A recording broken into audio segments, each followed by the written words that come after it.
नमस्कार दोस्तों, स्वागत है आपका हमारे YouTube चैनल एडी एजुकेशन में। पहला प्रश्न आपके सामने स्क्रीन पर राजतिलक बैच का सत्यार्थ प्रकाश की भाषा है गुजराती, मराठी, खड़ी बोली या भोजपुरी।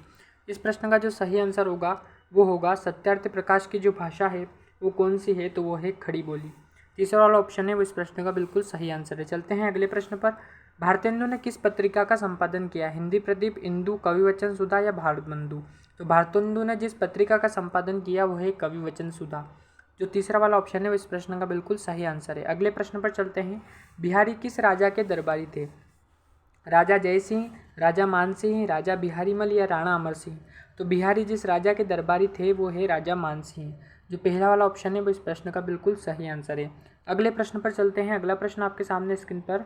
हरिवंश राय बच्चन कृत क्या भूलूं क्या याद करूं निम्नलिखित में से क्या है? संस्मरण, उपन्यास, आत्मकथा या यात्रा साहित्य?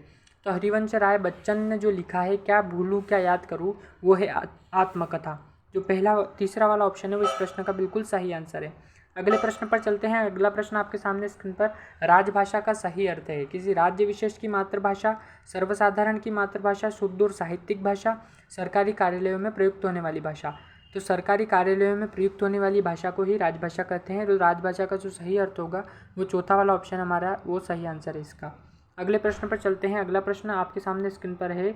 संविधान के किस अनुच्छेद में कहा गया है कि संघ की राजभाषा हिंदी और लिपि देवनागरी होगी? तो संविधान का जो अनुच्छेद है वो है 343, जिसमें कहा गया है कि संघ की राजभाषा हिंदी और लिपि देवनागरी होगी। अगले प्रश्न का रुख कर लेते हैं। अगला प्रश्न आपके सामने स्क्रीन पर बहुत ही इंपॉर्टेंट प्रश्न है। संविधान के किस अनुच्छेद 343 के अनुसार कितनी अवधि के लिए संघ शासकीय प्रयोजनों के लिए अंग्रेजी भाषा का प्रयोग करता रहेगा? तो 15 वर्षों के लिए। इस प्रश्न का जो सही आंसर है वो सही आंसर है 15 वर्ष। अगले प्रश्न पर चलते हैं। अगला प्रश्न आपके सामने स्क्रीन पर है। संविधान की 8वीं अनुसूची में विनिर्दिष्ट 18 भाषाओं में कौन सी भाषा नहीं है? नेपाली, मणिपुरी, मैथिली या कोंकणी? तो इस प्रश्न का जो सही आंसर होगा वो होगा मैथिली। अगले प्रश्न पर चलते हैं। अगला प्रश्न आपके सामने स्क्रीन पर। संविधान के किस अनुच्छेद 344(1) के अनुपालन में भारत के राष्ट्रपति ने राजभाषा आयोग का गठन कब किया? ठीक है, तो सन 1955 में किया। जो पहला वाला ऑप्शन है वो इस प्रश्न का बिल्कुल सही आंसर है। अगले प्रश्न और आखिरी प्रश्न पर चलते हैं। आधुनिक देवनागरी का प्राचीन रूप है। आधुनिक देवनागरी का प्राचीन रूप है खरोष्ठी, ब्राह्मी, देवप्रिय या पाली? तो ब्राह्मी।